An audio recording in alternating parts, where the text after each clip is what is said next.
ini adalah faktor-faktor yang membuat kita akan bisa unggul, menang di tempat baru.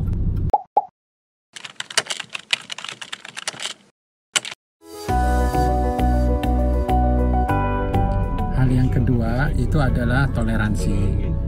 Nah, toleransi itu adalah kita kenal juga sebagai tasamu. Jadi ada unsur memahami orang di sekitar kita, memahami kondisi di sekitar kita, memahami cuaca, memahami macam-macam, sehingga kita kalau paham kita bisa bertoleransi. Ya, karena kita di tempat baru kita akan ketemu dengan banyak sekali orang dengan latar belakang yang berbeda dengan kita, dengan pemahaman yang berbeda dengan kita. Kamar mandi misalnya, pasti beda pemahaman dia tentang membersihkan atau menaruh anduk aja itu bisa berbeda. Nah, kalau kita nggak toleransi, yang ada kita sengsara, ya. Atau orang lain juga sengsara karena kita terlalu kaku, karena kita bertoleransi.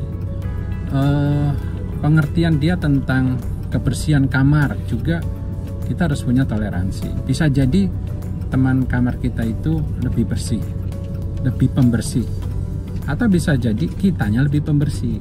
Nah, di situ kita harus mencari titik keseimbangan. Kita bertoleransi. Dalam kehidupan ibadah juga begitu. Nah, kita perlu bertoleransi. Dalam cara belajar kita perlu bertoleransi. Ada kawan kita yang perlu selalu hening ketika belajar.